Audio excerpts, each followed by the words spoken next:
Joe, welcome on. We're super excited to have you. Thank you, Alex. I appreciate it. It's awesome. Glad to be here. Great. It's awesome. Thanks, Joe. I guess for someone who doesn't know you, what do you do and what have you built so far?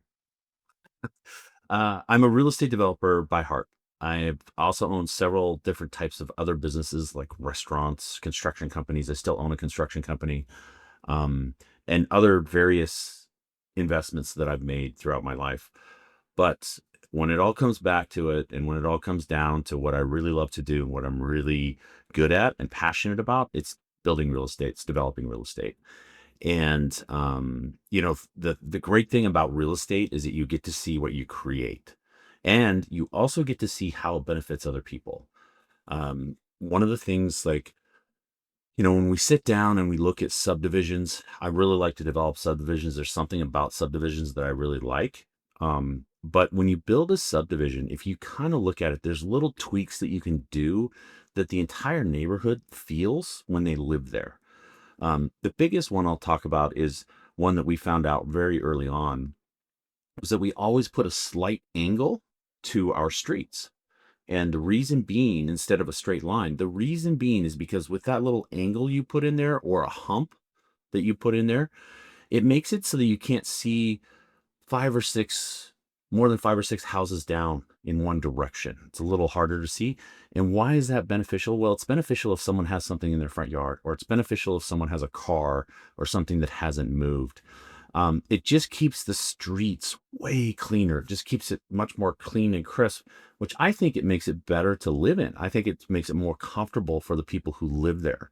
Because if your neighbor's taking care of their stuff, chances are you're going to take care of your stuff. And the guy down the street's going to take care of his stuff, et cetera, et cetera. So it's kind of like a snowball, and it builds. The other thing that I really like too, and we're starting to do this a lot more, is that in the HOA, we make sure that the front yards are mowed and taken care of by a service from the HOA. And so that makes it so that everyone's front yard is mowed, and the lawn is trimmed, and the bushes are kept, and it keeps it clean and crisp. And I tell you what, that's another thing that just makes the neighborhoods feel so much better. And by doing that, I mean, if you go into a subdivision and you have 60 to 100 homes, and that company is handling all of it, plus the public spaces in the subdivision, I mean, it's actually very, very reasonable. And they just come through and they just do it in a couple days, and then they move on. And so every week, it's done. It's not, I also think it kind of helps people, because when your grass is tall and you're someone who takes care of things and you do things, but you're so busy because you have kids, life, and they want you to work overtime at work or something like that, you feel bad that you're not taking care of the yard, or that it's not as clean and crisp as it should be. And so this way, it's kind of a break, and it's included in the HOAs, and the HOA just pays for it.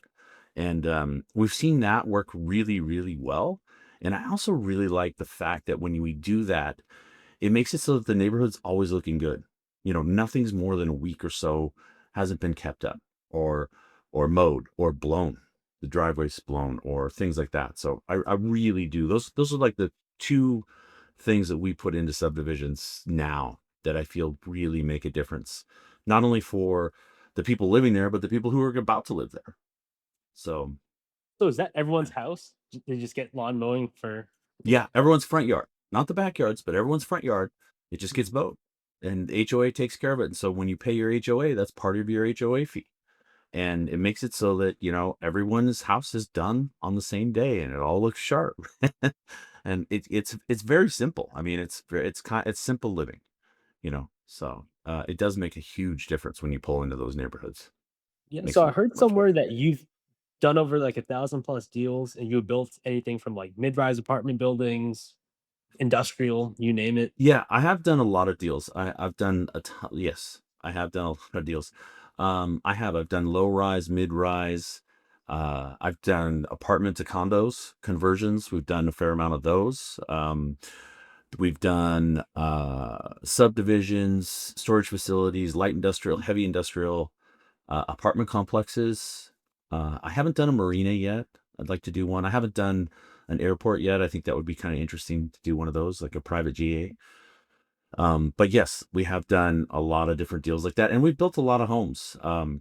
I shy away from the cookie cutter homes. I am more into the custom production homes. So when I say that, what do I mean? Is means like we will use we'll find like four really good plans that we really like, really live well and sell well, and then we'll go in and we'll design them like four different ways, and we'll have low, medium, high.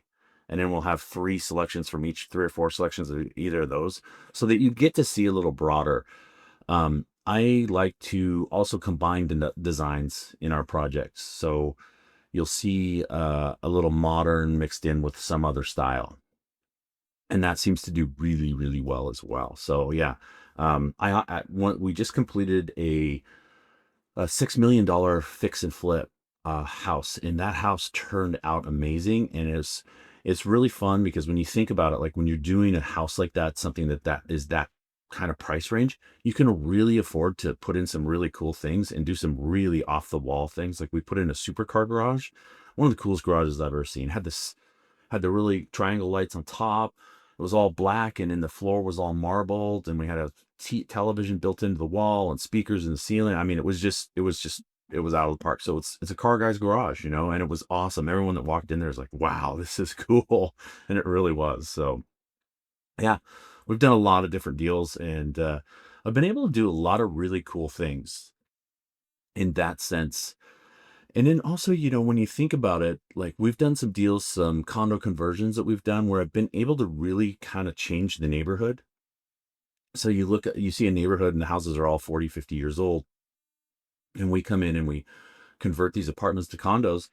Well, we put in new windows and the facade of the houses and everything changes and it just updates it, and it just makes it like a little more like a little gem, that's kind of hitting there. And once you start to do that, you start to see the rest of the neighborhood kind of change that way too. And that's really neat to see as well. That's one of the things that I also like. Um, yeah, the investors and we've done a lot of stuff, a lot of interesting, cool things. Been very lucky in that sense. Yeah, in the past, I remember you were recognized as like the number one home mover by the New York Yeah. Times. This is going back, yeah, 10, 15 years. But yes, I was recognized by the Seattle Times, the New York Times as one of the largest home movers west of the Mississippi. And what we were doing is this was during a time when new construction was way down. A lot of people, not a lot of movement in real estate because it was a downtime. I think it was 10, 11, 12, sometime in there. But to compete, what we were doing is we were building lots. So we were still building subdivisions. But when the government or a municipality comes in and they want to like expand a hospital or put in a new parking lot or a new public building or an off ramp for a freeway or something like that, they'll usually tear down the houses. And in a lot of cases, they'll also auction them off or they'll sell them to you for a dollar. So I went in and I bought a bunch of houses for a dollar, and we had this company pick them up and move them. And they just moved them to our subdivisions or to lots we created. And then they put them on foundations and we remodeled them and sold them there. And we sold them at a discount and we made great money. It was a fantastic deal all the way around. It was also really cool because these houses were all, like 50 years old. So they're all one level. And you don't see a lot of that now. And so we were designing our subdivisions so we could fit these one level homes in them. And it turned out really cool. Like you can't tell that the houses were old because we resided them, re-roofed them, did the sheetrock, tore down walls interiorly, opened up, new modern amenities. They came out fantastic. I mean, it was one of the more exciting times in real estate for me because we were taking these old houses that were like, had been abandoned for a year or two, just sitting there and literally cutting them off the foundation, putting them on trailers and driving them down the freeway to the other subdivision. So I wish I had video of it. I still don't have any video of it. I didn't save anything from it, but it was really neat to see. It was really cool to be a part of. It was an awesome, fun time. We did that for a couple of years, and Yeah, yeah, it was super cool. yeah, I remember when I first met you. You talked about how you kind of did a little bit of real estate, and it seemed like honestly you're kind of like a handyman or some kind of construction business. As I spoke to you more, I found out that you used to own 1,000 plus rental properties or 1,000 plus doors, We and then you started your own fund. So not so much a tiny little construction company. For someone who doesn't know you, could you explain your background and I guess how far you kind of took the real estate thing? Right. So Without focusing so much on numbers, let's just put it this way. I've done a lot of deals, and 150 deals isn't a lot of deals. Over 100 is starting to get to a lot of deals. I've actually done that. Um, yeah, in the fund, what we were doing is we were doing syndications. So I was putting money together to go in and build this subdivision and build all these things, or do this apartment complex, or turn over or convert this apartment building to condos, things like that. But yes, I fell into this backwards. What I did was I'm going to kind of start like a little later, not at the true beginning when I started real estate, but a little later. I was doing fix and flips, and I was working two jobs at the same time. I was waiting tables at night, and I was laying pipe for a construction company during the day. And I was doing flips on the weekends, and I was like, I'm just not making enough money. I just felt like I should be making a lot more for the effort and the work that I was putting in. And I didn't understand why. I'm looking around. It seems like everyone's making money but me, or a lot of money. That's what it felt like. And so what I did was, I decided that I was going to make a change. I decided that I wasn't going to just do fix and flips. I was also going to become a production home builder so I could control my flash cash flow and legitimize the business a little bit more. So, I bought this house, and it was actually a manufactured home, and it was on land. And I bought it because it was a good deal. I liked the piece of land. I thought the house would sell very well. I picked out a design that I liked, and I started building it. Started that process. I'd sold off the manufactured home to a manufactured home park. And then I knew I could divide off another lot. And so after I sold this one, I was just going to go build that next lot. But what happened was a real estate agent called me and said, "Hey, what are you going to do with that extra lot?" I said, "Well, I'm going to build another house." And I said, I'm going to be a semi-production home builder. And so he said, "Hey, send me the plans. I got some people that really like that piece of property." And so I sent them the plans, and they came back later. Meanwhile, I'm building this house, and I'm coming towards the end. And so what I like to do was I like to sell it right before we're done, so that they can pick out the carpets, the paint color, the countertops, the tile, the outside color, some things like that. They can customize it themselves. And so I put that house that I was building under contract, and these people, they're very nice people, very, very nice people, but they literally were driving me crazy because I was there nights and weekends going through choices because they wouldn't stick to a decision. And, I was trying to please them, and it was my first semi-production house build. And so I was trying to do everything wonderful, and it was just driving me nuts. So this realtor on this other piece of ground comes back and says, "Hey, they really want something more custom. Would you build them a custom home?" And I said, "No, I'm not a custom home builder. I'm not going to do that." He said, "Well, will you sell the lot?" I said, "Make me an offer." So I build this house, I sell it, I spend way too much time with these very picky people, and they're very happy, which was awesome. And I made like 50-ish $55,000 on that deal.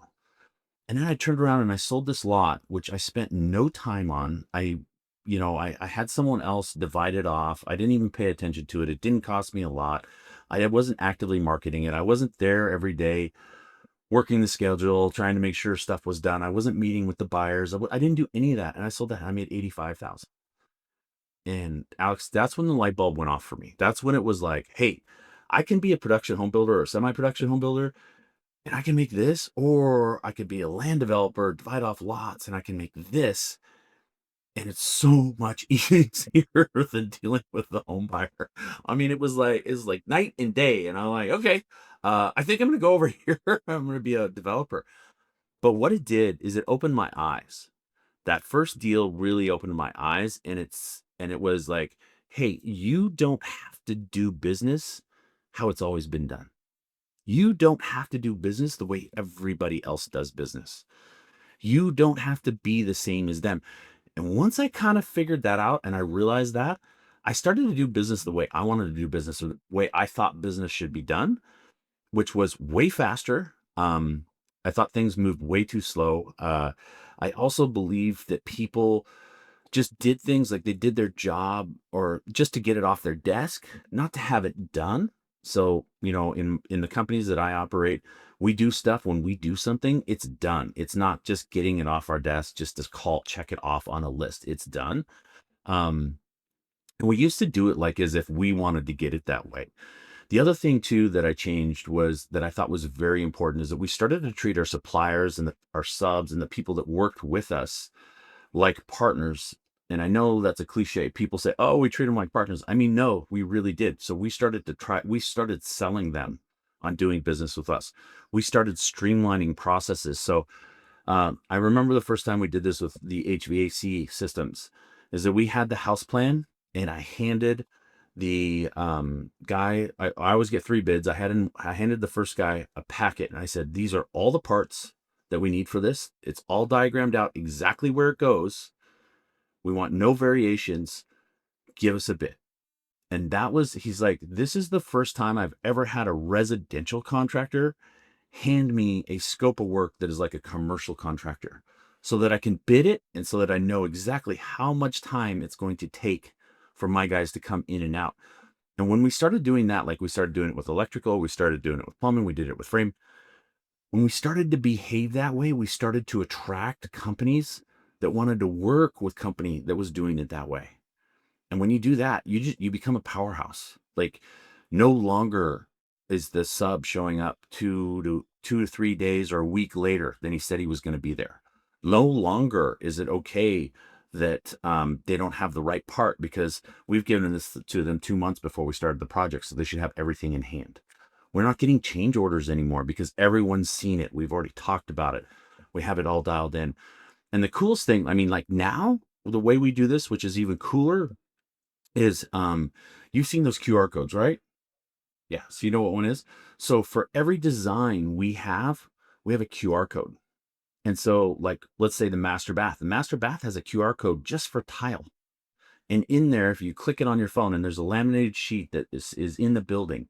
So every time that person goes, or they can also go to the website that we have for that project, and they can QR code it on their phone, take a picture of it, and it comes up on their phone and it gives them a list of the tile, the type of tile. It shows them a picture of the format, whether it's diagonal, if it's trimmed out, what the gap is, all of those things. So no longer does anyone have to chase anyone down. And no longer does the superintendent of that job come back to where it's misinstalled. And when you start to do those things, your expectations change. So our expectations as a company are way higher, but so are our subs because they know they complete the job, they're going to get paid, and they're going to move on to the next one. And there's no monkey business. There's no going back and forth. So I kind of forgot the question you asked. I'm sorry, but that's really how I really got into real estate. And once I started realizing I could do things like that, then I started doing a lot more and a lot more and a lot more and a lot more. And before I knew it, we were just doing tons of deals all the time. And I like it. I love it. That's what I love to do. I love real estate. I love doing lots of deals. And we got really, really good at it. Okay, so let's do a quick recap really quick on your, I guess, how you really got into this. And it seems like the big light bulb was that you're able to spend 5 months or so building this house, and then you made more money just selling the piece of land. Um, why don't Yeah. we dive into, I guess, where you started off? Like, so in college, I believe you started like a restaurant, or even when you were Yeah. stepping So like when I bought painting. my first house when I was young, I was still in high school, bought my first house and I bought it with a friend, and it was interesting. So I bought a Carlton Sheets book course, something like a book and a course. I think I think I bought the course later, but I bought the book first. Told you exactly how to do it, so I just read the book cover to cover. And I remember asking my dad. I was like, "Hey, I'm tired of being broke. I don't want to be broke. I want to make some money."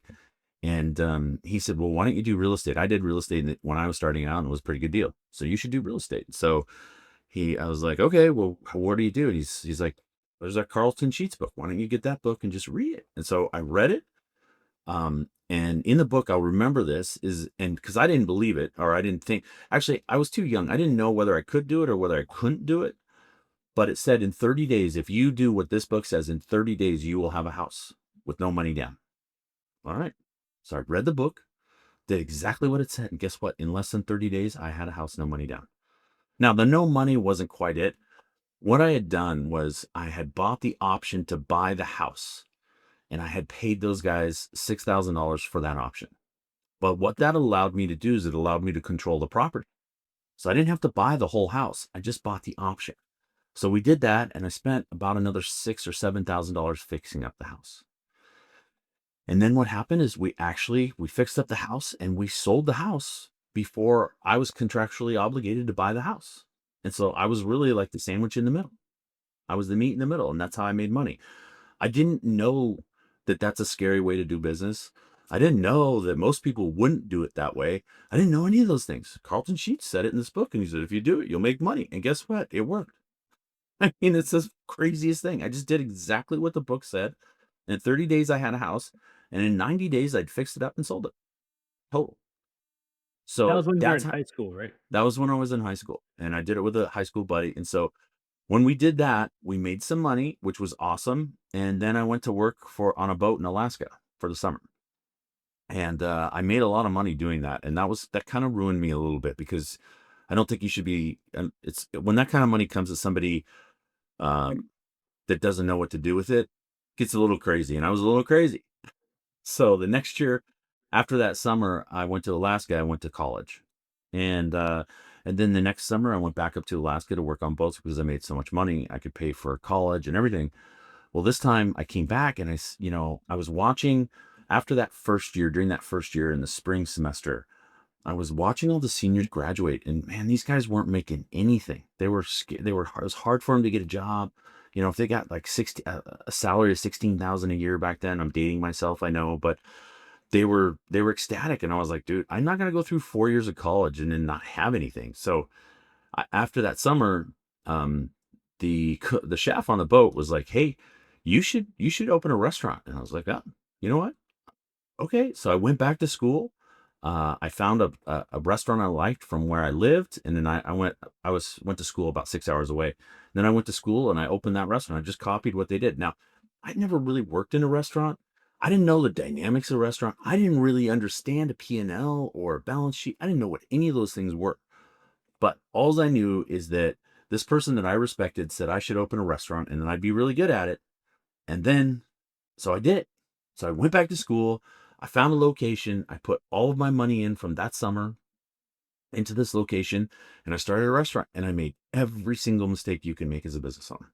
I was a horrible boss because I didn't know what I was doing. I didn't know how to manage people. I didn't know how to hire people. I got the recipes. It was a 6 item menu. It was a counter service restaurant to start. It was a 6 items in the beginning. I truly, really didn't know how to cook that well, but we figured it out. And we started a production, like those 6 things.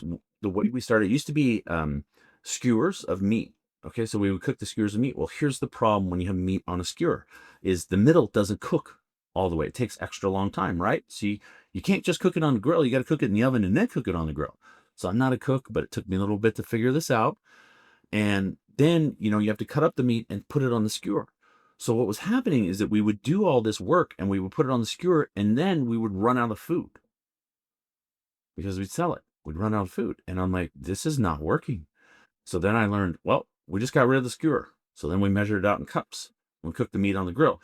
So we changed the way. But what I'm getting at is like, I didn't know how to do anything. So there weren't any rules for me, right? It wasn't like, oh, you can't do it that way. Well, why not? And sometimes it worked out great and other times it failed miserably. But I think you could sum up my career that way, is that I just didn't know. So I just took one step and then took another and then we started running.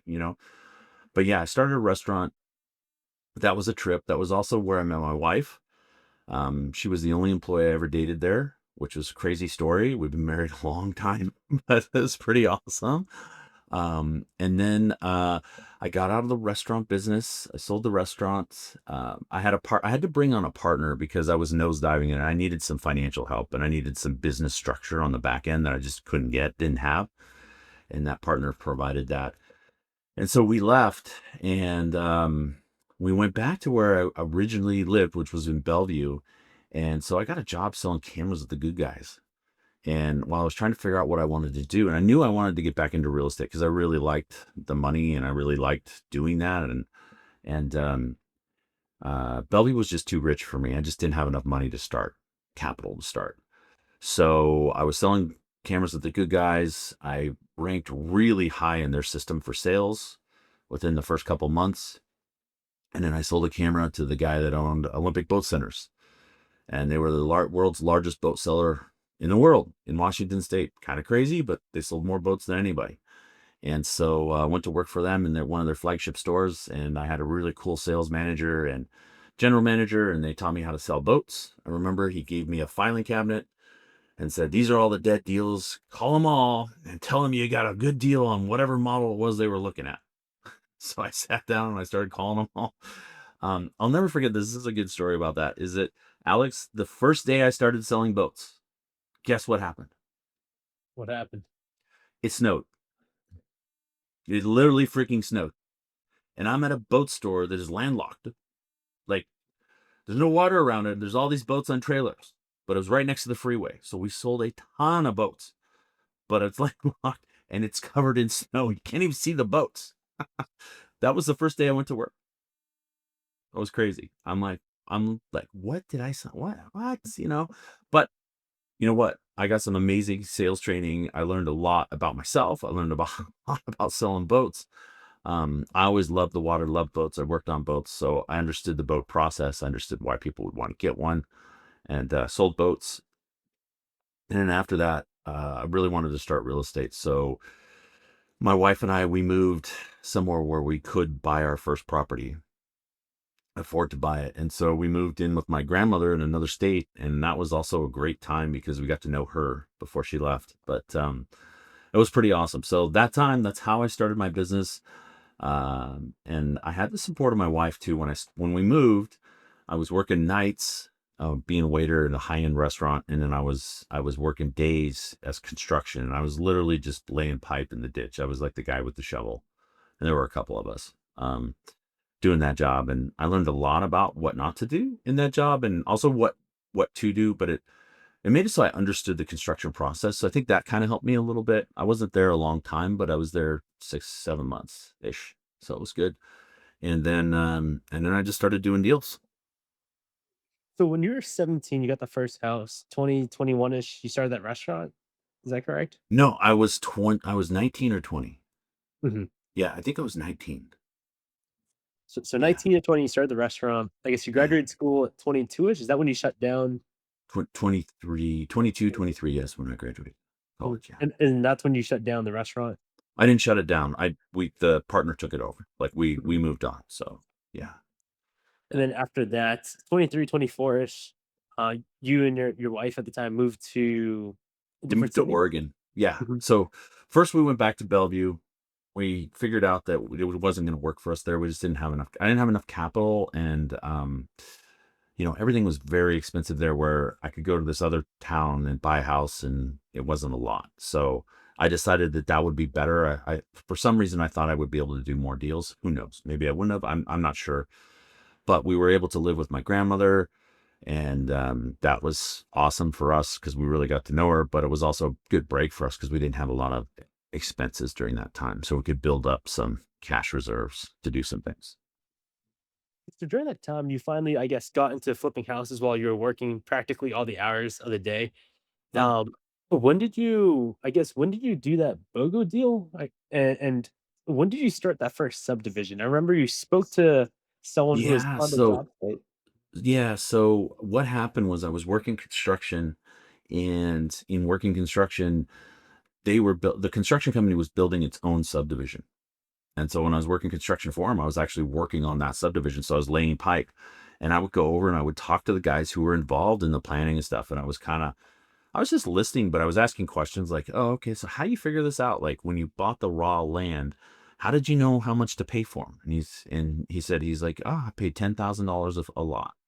Okay, so I didn't know, so I didn't check, I didn't verify it. I don't know how I would have, but I didn't even think about it. I just thought, okay, I'm gonna start looking for raw land where I can buy it for $10,000 a lot.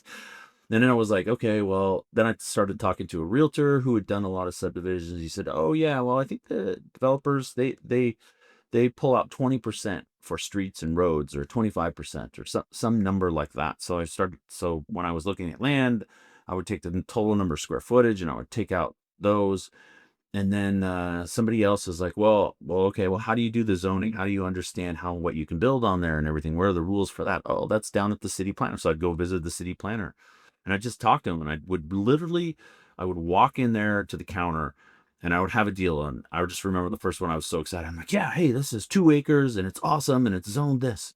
Great. And he points out every single reason why I cannot build a subdivision on that property. I was like, oh, walked out of there pretty deflated. But the good news was that I learned something, and I learned just the guy was really nice to me. He didn't have to be, but he was very nice to me because I had a lot of questions and I didn't know anything. And so I learned what to look for in the zoning code. And that's how I learned what zoning codes were. And that's how I learned how to read them, is because I was looking for, instead of looking for all the reasons why I could build a subdivision, I started looking for all the reasons why we couldn't build one there. Because what happens is, as you go down the subdivision process, as you go through the entitlement process, those will come up. It will pop up and it will stop your project. And do you want it to stop your project after you've already spent all this time and money? Or do you want to find that out in the beginning so that you can move on to a project that does go? And that's really what I learned from him. So yeah, the city planner, he took me under his wing and really showed me how to do that. There was a real estate agent involved in that helped me a lot. There was the guy that owned the construction company that helped me a lot.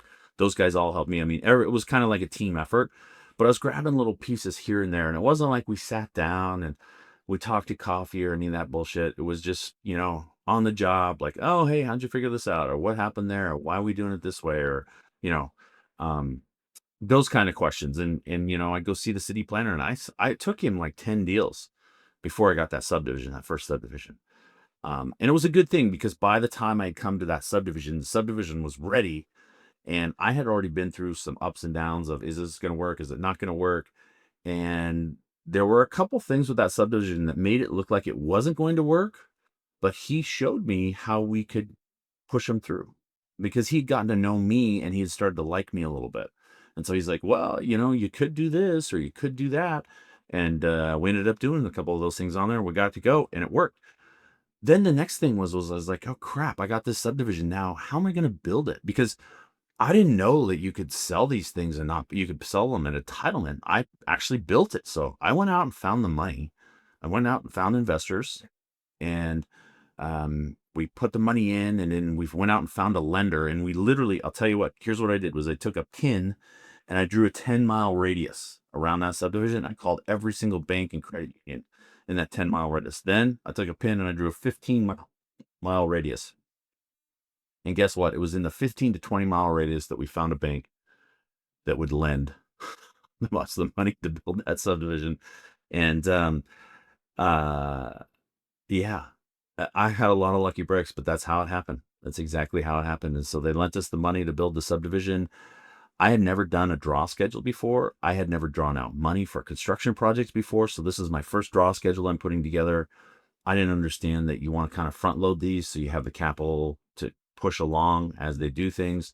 I also, the good news is that contractor that had that first subdivision with us was very experienced and they were very good. So the project manager there, he was helping, actually the owner and the project manager both helped me figure out the draw schedule, help me figure out how to do draws, help me figure out like all the timing. Because in a construction project, if your cash flow isn't right, the project can be very good, it can sell really well, and you can still go broke.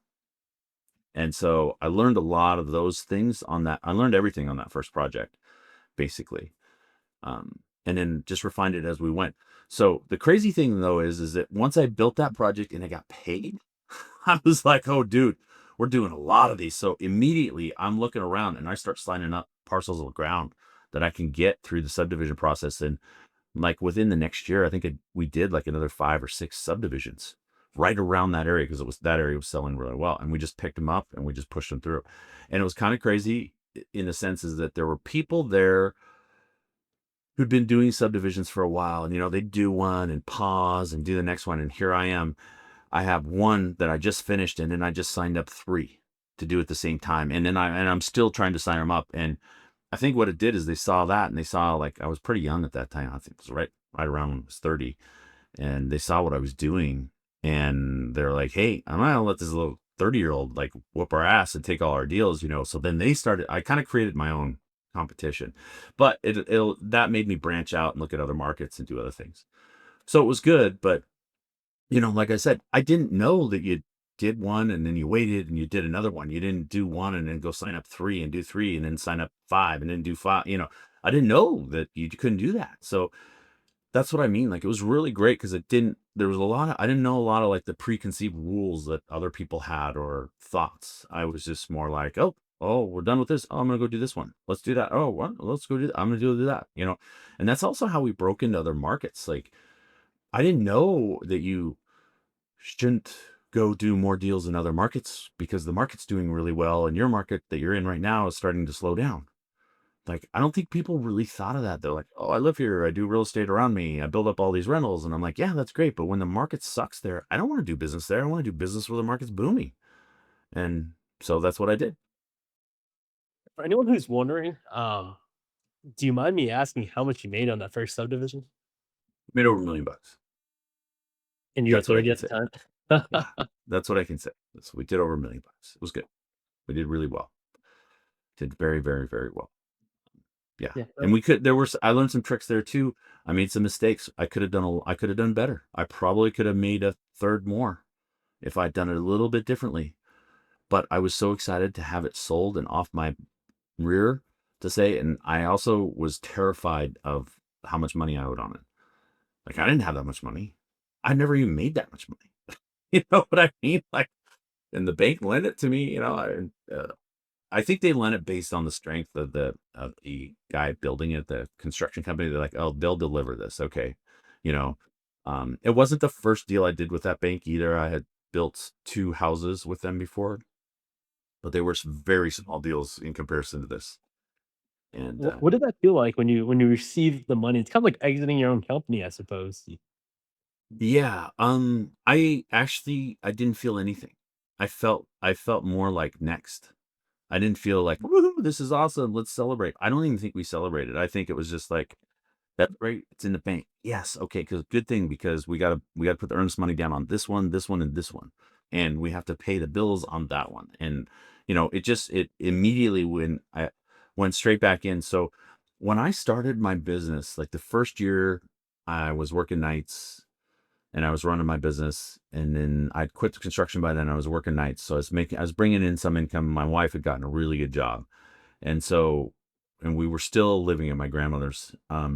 So when I did that, I was able to push all my money in. And then what I did was I started paying myself in January. So I pay myself one time for the whole year. And it was based on what I had made the year before. And it was a small little amount. And I remember, I paid myself, I think 35,000 one year, the second year. And I was like, ooh, that's not enough. Because at the end of the year, it was really tight. And then I paid myself a little bit more. But I want to say the first 4 or 5 years, I paid myself every January. And that's what I had to live on. Like, and it was a percentage based on what I'd made the year before. And so if I wanted to make more, if I wanted to have more to spend, I had to make more. And I think that was also kind of a catalyst because I wanted to, like, we were starting to have kids. My wife wanted to quit. She quit her job to have our first son. And boy, that was stressful. And yeah, so I knew I had to make a lot more, start making a lot more. Okay, so I guess in the next few episodes, we'll talk about how you started your more and like in the next few episodes, we'll go in more detail on how you started your fund, the actual development company, and a little bit more Hmm. about the business side. I guess to wrap this up, since we'll have a few minutes left here, I remember you told me once that I guess you have your pilot license, you fly. I do. Yeah, I have a pilot's license. Absolutely. Yeah. And do you have any Hmm. kids? And do you mind me asking how long you've been married, and what's the secret Oh to yeah, having a yeah. long So marriage? I've been married almost 30 years. I'll be 30 years this spring. I have 4 children, 3 in college, 1 in high school. And we just actually moved to a city that is awesome. We moved for lifestyle. So like my office isn't here or my a lot of my deals aren't here. So those are all out of state actually. And it's been awesome. We love living here. And yeah, it's a totally different lifestyle.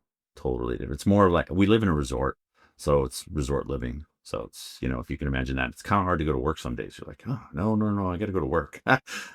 Can't be like everybody else around here who's on vacation because I'm not on vacation. I live here.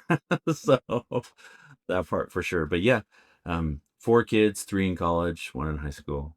Yeah, it's been I awesome. guess if you talk to your 17-year-old self again, is there anything that you would tell him? Yes, I would say don't stop. I would say just don't stop, and also don't. Who cares what other people think?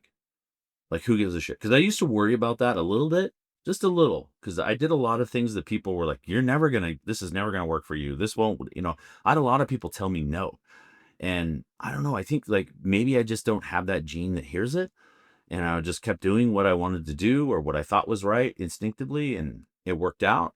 So I'm not really sure, but I did have a lot of people tell me no. I did have a lot of people tell me you can't do it that way.